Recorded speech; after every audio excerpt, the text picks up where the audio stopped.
시청자 여러분 안녕하세요. 와운의 파트너 김우신입니다.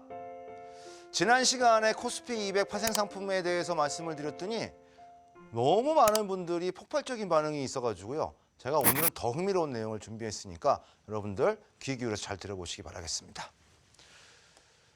자, 파생 상품 강의실 공지 가도록 하겠습니다. 본 강의는 일반 투자자에게 파생 상품 거래에 대한 기초 지식과 제도, 위험성에 대한 내용을 알려드리기 위해서 한국거래소 자료를 토대로 만들었습니다. 파생상품은 최첨단 금융상품으로 고도의 전문성이 요구되고 손실 위험이 크기 때문에 일반 투자자들은 전문가의 도움을 받는 것이 바람직합니다. 본 교육과정에서 제공되는 정보를 배워서 여러분들이 투자했을 경우에 발생하는 이익과 손실의 모든 귀책 사유는 이용자 본인에게 있음을 알려드립니다. 지난 시간에 이어서 이번 시간에는요, 시장에서 구체적으로 파생 상품이 어떻게 움직여지는지에 대한 그런 부분들을 제가 여러분들에게 알려드리고 싶어요. 사실 시장이 굉장히 무작위로 움직이는 것 같잖아요. 그렇죠? 보면은 막 올랐다 내렸다 막 이러고도 하고도 막 오르기도 하고 막 내리기도 하고 시장이 무작위로 움직이는 것 같지만 이 코스피 200 파생 상품 시장을 가만히 오랜 시간 동안 관찰을 해온 결과 보게 되면 시장은 일정한 패턴으로 움직인다. 그중에서 가장 대표적인 패턴으로 움직이는 것이 총 4가지 패턴을 나눠볼 수가 있는데요.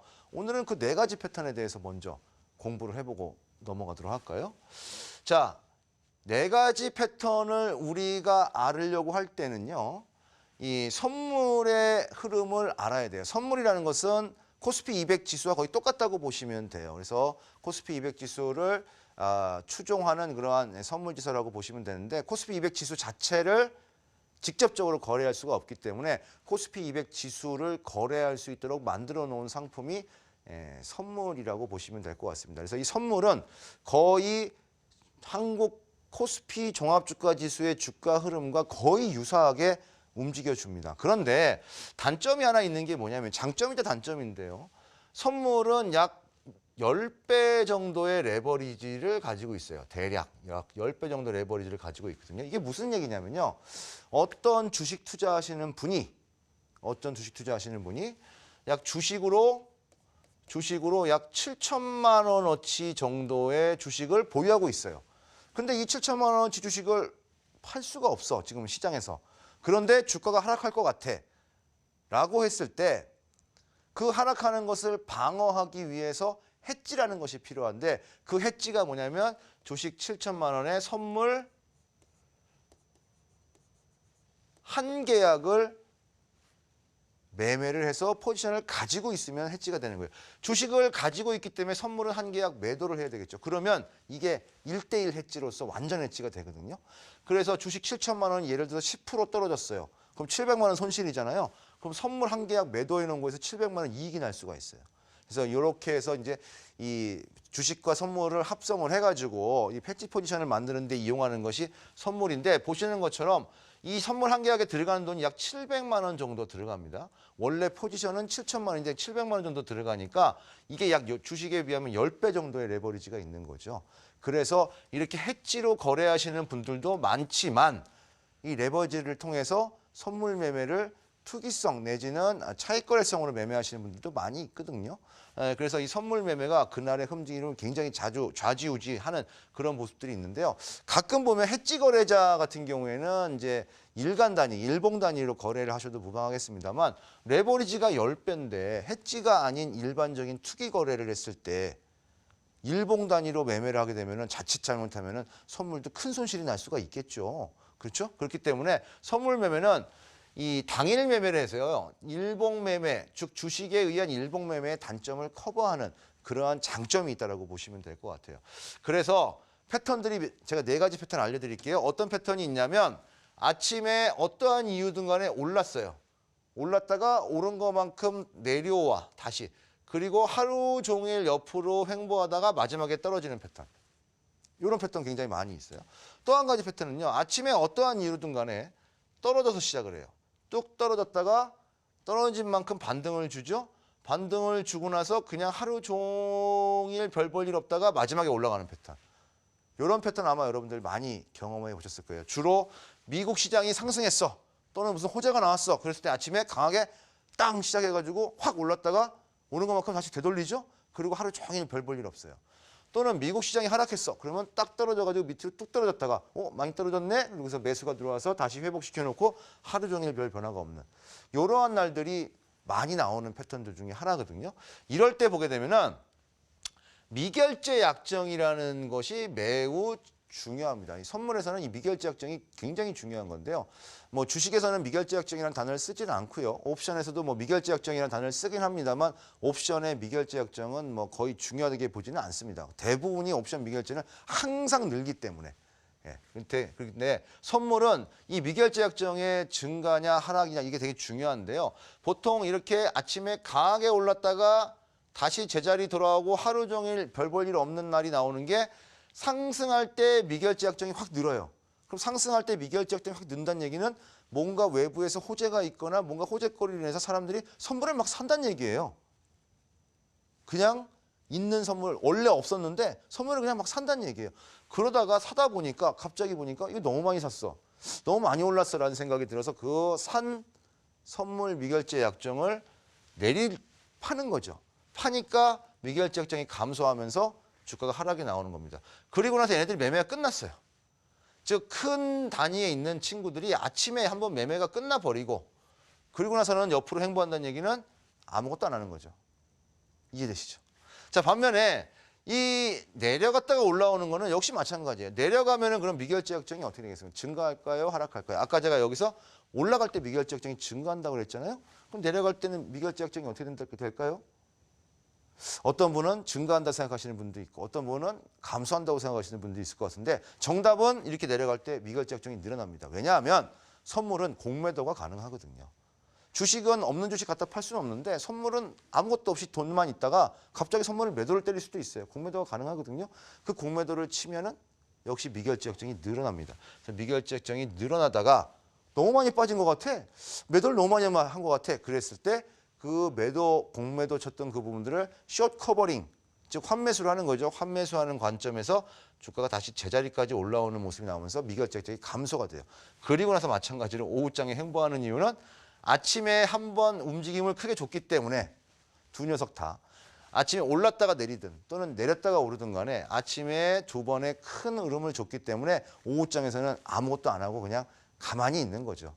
힘들잖아요. 아침에 힘 많이 썼으니까. 자, 그건 주로 이제 언제 이런 변곡점, 이걸 변곡점이라고 얘기를 하는데요.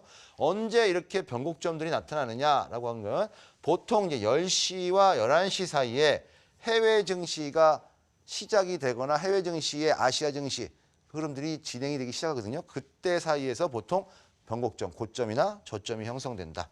그래서 이런 케이스가 나왔을 때는 오전장의 매매가 종료가 되고 오후장에는 그냥 쉬는 장세가 되는 흐름들이 나왔기 때문에 이 패턴이 굉장히 많이 나오는 패턴이로서 여러분들 꼭 기억을 해주시면 좋아요. 그래서 선물 매매를 하거나 우리가 파생상품 매매를 할 때 아침에 크게 올랐다가 뚝 떨어졌어. 또는 아침에 툭 떨어졌다가 올라왔어. 이런 패턴이 나왔다고 한다면 오늘은 오후장에 별 볼 일 없겠구나. 이렇게 생각하시면 돼요. 이해되시죠? 자, 그러면 맨날 이런 패턴만 있느냐? 그렇지 않다라는 거죠. 이런 패턴만 있으면 주가가 올라가지도 못하고 내려가지도 않아요. 그런데 정말 우리가 눈여겨봐야 되는 아주 재미있는 패턴이 있습니다. 이 지금 제가 알려드리고 싶은 이 패턴인데 이거 무슨 패턴이냐면요. 아침에 상승으로 시작을 해서 더 상승해. 그리고 하루 종일 강세를 유지하고 막판에 더 올라. 그러면 이게 일봉상에서 장대 양봉 나오겠죠. 그 다음에 아침에 하락으로 출발을 해가지고 더 빠져요. 빠지고 옆으로 하락 상태에서 반등할 것처럼 계속 있지만 결국엔 마지막에 또 빠져. 이건 대형 음봉이 나오겠죠. 이런 패턴이 또 자주 나오는 패턴들 중에 하나의 패턴이 될 수 있습니다. 자, 이 선물 매매에서 중요한 패턴들 기억을 꼭 하셔야 될 것 같은데요. 말씀드렸던 것처럼 이 선물의 당일 매매가 중요한 것은 일봉으로 가는 매매의 단점을 극복할 수 있다는 것. 그래서 자금을 위험에 노출시키지 않고 오늘 하루 종일의 주가 흐름에서 내가 충분히 이익을 내고 싶으면 내고 이익을 내고 싶지 않으면 안 내고 하면서 끝낼 수 있는 그런 부분들이 있다는 건데요. 자, 이런 패턴, 아까 봤던 패턴하고 좀 다른 건데 여기서는 우리가 미결제약정을 가지고 얘가 하루 종일 오를 것이냐 하루 종일 내릴 것이냐라는 것을 알 수 있는 방법이 있어요. 그게 뭐냐면 바로 미결제약정이라는 겁니다. 선물의 미결제약정은요. 포지션을 새롭게 잡았다는 얘기예요. 새로 잡았다는 얘기입니다. 즉 그러면은 지금 앞서 본 것처럼 아침에 상승갭이 나와서 강하게 올라갔다. 그럼 미결제약정이 증가할까요? 감소할까요? 그렇죠. 바로 미결제약정의 증가가 이루어지는 거죠. 즉 매수 포지션을 잡은 거예요. 그런데 내리고서 내리지 않아. 오르고 나서 계속 내리지 않고 옆으로 이렇게 횡보를 합니다. 이건 뭐예요? 매수로 잡았던 미결제약정을 팔고 있지 않다. 그냥 가지고 있다는 거죠. 이건 뭘 의미하겠어요? 내일 이후에도 강하게 움직이거나 오후장에도 강하게 움직일 것을 예상을 하거나 누군가 들어온 친구들이 굉장히 강한 큰 손들이 들어왔을 가능성이 높겠죠. 그러니까 들어와서 미결제약정 들어와서 감소가 일어나지 않고 있는 거죠. 이해되시죠? 자, 그러면 이렇게 떨어지는 날은 미결제약정이 하면 늘을까요? 줄을까요? 우리 시청자 여러분 한번 혼자 한번 생각해 보세요. 그래요. 줄을 것 같다 생각하시는 분은 있을 수 있어요. 근데 역시 떨어질 때도 미결제약정이 증가합니다. 왜냐하면 아까도 지난 시간 방금 전에도 말씀드렸죠. 미결제약정이라는 것은 공매도, 선물은 공매도를 칠 수 있다고 말씀드렸습니다. 그러니까 누군가 공매도를 친 거예요. 큰 친구들이, 큰 손들이 시장을 오늘 내리기 위해서.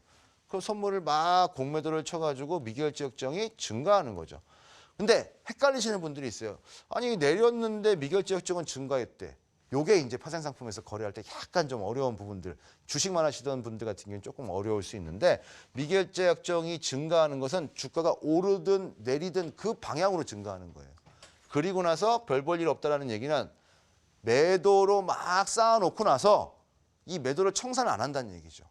그러면은 더 강력하게 뭔가 하락할 가능성이 있거나 또는 오후장에 다시 하락할 가능성이 있거나 뭔가 악재가 있다는 것을 큰 손들은 이미 알고 있다는 거죠. 그래서 이 미결제약정과 방금 전에 제가 알려드렸던 네 가지 패턴. 자, 한번 기억하세요. 아까 조금 전에 알려드린 게 뭐죠? 상승했다가 자리까지 내려오고 그대로 있다가 이렇게 끝나는 패턴. 미결제약정 증가했다 감소죠. 하락했다가 그 자리까지 오고 그냥 이렇게 끝나는 패턴. 이거 미결제약정 역시 마찬가지로 증가했다 감소죠. 지금 제가 가르쳐드린 상승하고 그냥 유지가 되는 패턴. 이거 미결제약정 감소가 안 나타나요. 마지막 끄트머리에 나타나겠죠. 하락하고서 그냥 이렇게 옆으로 가는 패턴. 이것도 역시 마찬가지로 미결제약정의 증감은 마지막에 진행이 된다. 그래서 서로 이런 흐름들이 나오는 것은 선물 시장에 있는 큰 손들, 외국인, 기관, 뭐 연기금, 뭐 헤지펀드, 아니면 개인 큰 손 이런 사람들이 어떠한 고급 정보를 가지고서 아 시장이 오늘 내릴 거야, 오를 거야라는 것을 판단하는데 이 미결제약정을 우리는 사용해서 이들의 동향을 알 수 있다는 것이니까 이 미결제약정이라는 것이 얼마나 중요한 것인지 여러분들 다시 한번 아실 수 있고요. 다시 한번 말씀드리지만 선물의 미결제약정이 중요한 겁니다. 옵션의 미결제약정은 그렇게 중요하진 않아요. 왜 나중에 또 말씀드리겠습니다. 오늘은 그것만 기억합시다. 그것만 기억하겠습니다. 선물의 미결제약정의 증감은 그날의 주가 움직임에 매우 중요한 역할을 한다라는 것 알고 계시고요. 그 다음에 이제 이렇게 말씀드리면 가끔 이런 질문 하시는 분들이 계세요.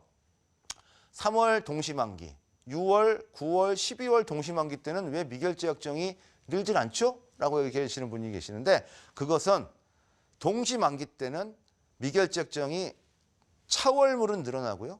당월물은 감소하게 되어 있습니다. 그거 왜 그런지는 스프레드 거래 때문에 그런 건데 그건 다음에 제가 더 자세히 설명드릴 기회가 있으면 그때 자세히 설명드리기로 하고요. 어쨌든 3월, 6월, 9월, 12월의 만기 주간을 제외한 나머지 날들은 미결제약정이 이렇게 시장의 흐름을 좌우하는 매우 중요한 역할을 한다는 거기 때문에 주식을 투자하시는 우리 시청자분들이라 하더라도 선물의 미결제약정이 이렇게 움직였다. 아 오늘 주가 많이 오르겠구나. 선물의 미결제약정이 이렇게 움직였다. 아 오늘 주가가 좀 힘들겠구나. 라는 것을 미리 여러분들이 아실 수 있는 매우 중요한 정보다. 이렇게 보시면 됩니다. 자, 지금 이제 여기 보면은 방향성과 변동성이라는 부분들이 나오는데 뭐 방향성이라는 것은 여러분들 오른다 내린다죠. 그냥 방향성은 뭐 오릅니까 내립니까라는 건데요. 지수가 오른다라고 생각했을 때 할 수 있는 방법은 뭐가 있을까요? 그렇죠. 주식을 매수하거나 또는 선물을 매수하거나 콜옵션을 매수하거나 풋옵션을 매도하거나 그리고 코덱스 레버리지를 매수하면 되겠죠. 지수가 내린다라고 생각되면 어떻게 하면 되겠습니까? 지수가 내린다. 지수가 내리면은 주식을 팔거나 코덱스 인버스를 사거나 선물을 매도하거나 풋옵션을 매수하거나 콜옵션을 매도하면 되겠습니다. 그렇죠? 네. 어려운 얘기들이 좀 나왔죠? 그냥 아는 거야 이렇게 생각하고 넘어가셔도 돼요. 제가 나중에 또 보충 설명해드릴 시간이 있으면 해드릴 거니까요. 자, 그런데 이 주식 투자는 그냥 방향성만 알면 돼요. 오르는지 내리는지에 대한 방향성만 알면 되는데 이 코스피 파생상품에서 중요한 이 파생상품에서 중요한 것은 바로 이 변동성이라는 부분들이 매우 중요하거든요. 그래서 이 변동성이라는 것은 뭐냐면요. 오르는데 얼마나 빨리 오르니 또는 내리는데 얼마나 빨리 내리니 라고 하는 이 속도, 폭과 속도를 나타낸다고 보시면 돼요. 이 변동성이라는 녀석 때문에 시장이 매우 재밌게 흘러가는 거예요. 그래서 보게 되면 지금 보게 되면은 보통 이제 방향성 이 부분들을 보는 이 변동성에서는 보면은 역사적인 변동성이 있고요. 이제 내재 변동성이라는 것이 있는데 이 역사적인 변동성과 내재 변동성 두 가지를 보는 것은 역사적인 변동성은 그냥 단순하게 과거에 평균적으로 얼마의 변동성을 보였니라는 것을 알려주는 거예요. 시장이 과거에 평균적으로 어느 정도의 변동성을 보였니라는 것을 알려주는 거고요. 그 다음에 여기 지금 보게 되면 내재 변동성이라는 것이 있죠. 이 내재 변동성이라는 녀석이 매우 재미있는 녀석이에요. 이 내재 변동성은 노벨 경제학상을 받은 이론입니다. 어마어마한 이론인 거죠. 노벨 경제학상을 받았어요. 이 블랙 숄즈라고 하는 이 사람이 블랙과 숄즈라고 하는 이 사람 두 사람이 블랙 숄즈 모형으로 옵션 가격으로부터 역산해서 내재 변동성 가격을 산출을 해내거든요. 그러니까 이게 노벨 경제학상을 받을 정도의 그런 엄청난 이론이었기 때문에 굉장히 중요하겠죠. 그렇다고 여러분들한테 그 이론을 외워라? 그건 아니에요. 지금 이제 시대가 좋아졌기 때문에 증권회사 HTS를 보면 내재 변동성과 역사적 변동성이 동시에 나오거든요. 근데 이제 그냥 간단하게 제가 이제 강의니까 이 옵션 가격이 어떻게 나오는지 블랙숄즈 모형을 알려드리면 옵션의 프리미엄 가격은 기초자산과 행사가격, 잔존기간, 이자율, 변동성을 모두 감안해가지고 함수를 엮는 거예요. 그래서 내재 변동성을 역사적 변동성과 비교를 해서 현재 변동성을 판단하는 데 들어가는 거죠. 이게 보면 벌써 어렵죠? 이 계산하려면 머리 아픕니다. 저도 계산하려면 공학용 계산기 갖고 계산해야 돼요. 그렇지만 계산할 필요가 없죠. HTS에 나와요. 제가 보여드릴게요. 자, 그래서 어떻게 이걸 활용을 하냐면요. 내재 변동성과 역사적 변동성 이 두 녀석을 비교하는 거예요. 어떻게 비교해요? HTS에 나와요. 볼게요. 자, 내재 변동성이 더 크면 역사적 변동성보다 내재 변동성이 더 크면 옵션 가격이 지금 비싸다는 얘기예요. 왜? 변동성이 크기 때문에 프리미엄이 비싸게 형성돼. 그렇기 때문에 옵션 가격이 비싸니까 비싼 옵션이 점점 만기로 다가갈수록 가격이 떨어지겠죠. 그렇기 때문에 옵션 매도 전략이 유리한 겁니다. 듣고 나서 보니까 신기하네. 쉽네. 반면에 역사적 변동성과 내재 변동성을 비교했을 때 내재 변동성이 더 작아. 그러면은 과거의 어떤 일정한 기간 동안의 평균 변동성보다 지금 너무너무 지금 변동성이 적다는 얘기예요. 안 움직인다는 얘기예요. 시장이 전혀 안 움직인다는 얘기예요. 그러면 빨래줄 장세라고도 얘기하는데 옵션의 가격이 그냥 막 말라 비틀어져 있어요. 가격이 프리미엄이 거품이 안 생겨 있다는 얘기죠. 그렇기 때문에 조만간 폭발 가능성이 있는데 그 조만간이 언제라는 걸 찾아내는 게 정말 어렵거든요. 그 조만간 폭발하는 것이 바로 대박이 난다라고 하는 그런 시점이 나오는 거예요. 그래서 이런 부분들을 잡아내기 위해서는 요 기본적인 이론을 알고 계셔야 되거든요. 제가 한번 보여드릴게요. 자, 걱정하지 마시라고 그랬죠. 여기 보게 되면 여기 역사적 변동성이라고 다 컴퓨터가 계산해서 나옵니다. 보면은 13.19라고 나와요. 역사적 변동성은. 내재 변동성은 15.36이죠. 그러면 15.36이라고 나옵니다. 그러면 부등호를 표시해 볼까요? 어때요? 내재 변동성 쪽이 크죠?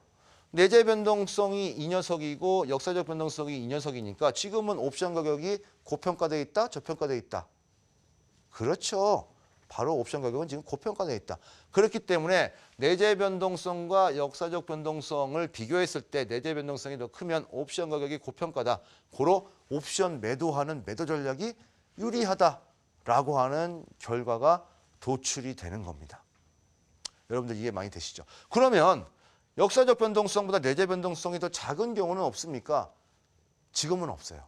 그래서 제가 이 사례를 보여드려야 되는데 지금은 없어요. 왜냐하면 지금은 옵션 가격이 막 너무너무 싸가지고 변동성이 작아가지고 막 말라 비틀어져 있는 옵션이 없어요. 그렇기 때문에 꽝 하고서 대박이 터질 가능성은 그다지 별로 없는데 우리 한번 생각을 한번 해보면 언제 그런 게 있었냐면요. 여러분들 그거 기억나세요? 9.11 테러 났을 때 언제냐면 2002년 9월 11일 그 다음에 2010년 11월 11일 그때 이제 9.11 사태 때 풋에서 하루 만에 500배 1억이 5억 됐죠. 그 다음에 도이치 사태 2010년 11월 11일 풋에서 250배 100만 원이 2억 5천 된 거예요. 이런 대박이 한번 터진 적이 있는데 보시는 것처럼 뭐 주기적으로 한 10년에 한 번 정도 주기적으로 터지죠. 그래서 이렇게 몇백 배의 수익률은 한 10년에 한 번 정도 나오는 부분들이라서 지금 이 화면상에서 역사적 변동성보다 내재 변동성이 더 작은 경우는 더 큰 경우는 지금은 찾을 수가 없어요. 왜? 지금은 그냥 평상시 아주 편안한 시기이기 때문에 그렇습니다. 그래서 보통적으로 편안한 시기의 옵션은 특별히 막 외부에 어떤 막 이상한 일들이 없는 그런 식의 옵션은 보통 평상적으로 역사적 변동성과 내재 변동성을 비교해 보면 내재 변동성이 훨씬 크다라고 보시면 되는 겁니다. 자, 그러면 이제 콜옵션을 사야 되느냐 아니면은 콜옵션을 팔아야 되느냐 이 부분들이 이제 상당히 궁금하시겠죠. 그래서 콜옵션이라는 것에 살 수 있는 콜옵션과 풋옵션을 제가 비교를 한번 해드릴 건데요. 콜옵션이라는 것은 주가가 올라갈 것 같을 때 미리 지금 현재 가격에서 나 이거 살게라고 하는 그 권리를 얘기하는 거예요. 그래서 미리 사가지고 올라가면 난 팔 거야 라고 하는 권리를. 그래서 콜옵션은 올라가는 쪽이에요. 예를 들어서 내가 옵션 프리미엄 1.00 포인트를 주고서 콜옵션을 샀더라면 그게 지수가 280에서 285까지 상승을 했어요. 그럼 5포인트가 올랐거든요. 5포인트가 상승을 했잖아요. 그러면 내가 준 프리미엄은 얼마? 빼기 1포인트를 빼. 그럼 내가 남는 건 얼마? 4포인트가 남는 거죠. 내가 준 프리미엄은 얼마? 1포인트. 내가 먹은 프리미엄은 얼마? 4포인트. 수익률은 몇 배? 400%. 4배죠? 4배. 이렇게 해서 옵션 매수는 이 콜옵션은 이런 식으로 해서 수익이 나는 구조라고 보시면 돼요. 자, 반면에 만약에 내가 1포인트를 주고 샀는데 지수가 내렸어요. 그러면은 굳이 이 1포인트 내린 거에서 내가 마이너스 5포인트가 됐는데 이 1포인트 권리에다 또 마이너스 1포인트를 해가지고 내가 마이너스 6포인트를 부담할 필요는 없잖아요. 그렇죠? 그러니까 이거 필요 없고 내렸을 때 그냥 내가 구매한 1포인트 그냥 포기해버리면 되는 거죠. 그게 옵션, 콜옵션의 매수자의 입장이고 반대로 매도자는 이거 반대 상황이겠죠. 그래서 매도자는 옵션이 콜옵션이 올라가면 별로 안 좋아. 콜옵션이 떨어져야 돼요. 그래야 매도자는 좋은 거예요. 콜옵션 매도자는.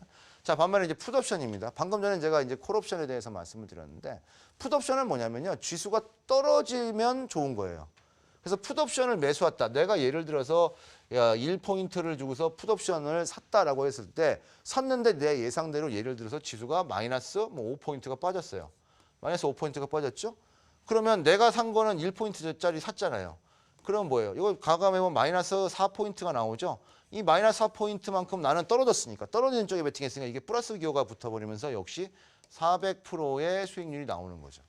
반면에 얘가 마이너스 올랐어. 이렇게 오르면 아까 말씀드렸던 것처럼 5포인트가 올랐는데 내가 1포인트 주고 산 것까지 해서 6포인트 손실을 감안할 필요가 없죠. 그냥 이거 다 치워버리고 내가 1포인트 주고 산 거 나 그냥 포기할래. 이렇게 돼버리면 되는 거죠. 그래서 가끔 보면 만기 때 옵션 깡통 났다라고 하는 얘기들 들으시는 적이 한 번쯤은 있을 거예요. 그게 뭐냐면 내가 산 프리미엄이 내가 예측한 대로 안 움직여가지고 그냥 휴지 조각이 됐어라고 얘기하는 거예요. 그렇기 때문에 옵션 매수를 많이 하면 되겠어요? 안 되겠어요? 안 되겠죠. 그렇죠? 반면에 그렇게 휴지 조각 되는 경우들이 많기 때문에 매도자들이 정말 많습니다. 옵션 시장에서는. 주로 매도자들이 누구냐면요. 증권사, 그다음에 기관, 외국인 이렇게 거대 자금을 가지고 있는 사람들이 옵션을 매도해요. 왜? 옵션을 매도해서 먹을 수 있는 일이 10번 중에 8번에서 9번 정도는 먹을 수 있거든요. 그러니까 얘들은 맨날 매도만 하는 거예요, 옵션을. 그러면 우리 개인 투자자분들은 어떻게 되겠습니까? 얘들은 거대 자금을 가지고 옵션 많이 매도하잖아요. 우리는 우리 나름대로의 자본을 가지고 매도하면 되는 거예요. 제가 지난 시간에 뭐라고 그랬어요? 기본 예탁금이 옵션을 매도하려면 2천만 원만 있으면 된다고 말씀을 드렸죠. 예전에는 이게 1억 있었어야 됐어요. 제도가 완화되기 전에는. 1억 있었을 때는 뭐 엄두도 못 내죠. 근데 2천만 원밖에 안 되니까 지금은 충분히 여러분들도 옵션을 매도할 수 있거든요. 그러면 기관들이 10번 중에 8번에서 9번을 이기는 이 옵션 매매를 여러분들도 2천만 원 가지고 할 수 있다 없다? 할 수 있다라는 것이 나타나게 되는 거죠. 자, 그래서 그 부분을 잠깐 보게 되면 옵션은 결국 복권이랑 비슷하게 우리가 비유를 많이 하거든요. 로또 복권을 산다 그러면은 옵션을 매수한 거예요. 그 다음에 로또 복권을 누가 샀으면 로또 복권 파는 가게가 있을 거 아닙니까? 로또 복권 발행자들. 그렇죠? 로또 뭐 복권위원회 뭐 이런데. 그러면 로또 복권을 판매한 쪽은 옵션의 매도자가 되는 거죠. 자, 여러분 자세히 한번 생각해 보세요. 내가 비록 로또 복권은 발행할 수 있는 능력은 안 되지만 옵션을 매도할 수 있는 능력이 되잖아요. 얼마만 있으면. 자본금 2천만 원만 있으면. 그러면 아하, 내가 노후든 아니면 부업이든 아니면 새로운 뭐 이 내 월급과 별개로 새로운 창출원이든 한 2천만 원 정도의 자본금을 가지고서 내가 옵션을 매도해서 내가 새로운 수입원을 창출해낼 수 있겠구나라고 하는 희망이 생길 것이죠. 그래서 저는 오늘 이번 시간에 말씀드리는 게 바로 이 옵션에 대한 구조와 그것을 어떻게 매매하고 어떻게 수익을 내야 되는지에 대한 부분들을 지금까지 여러분들에게 자세히 알려드렸는데 아마 이 짧은 시간에 말씀드려서 잘 생각이 안 나실 거예요, 여러분들. 그래서 제가 여러분들을 위한 특강도 또 따로 준비해 놨으니까요. 여러분들 그 특강 시간에 참여하시면 제가 더 자세히 가르쳐 드리도록 하겠습니다. 이번 시간은 여기까지만 기억하시면 되겠습니다.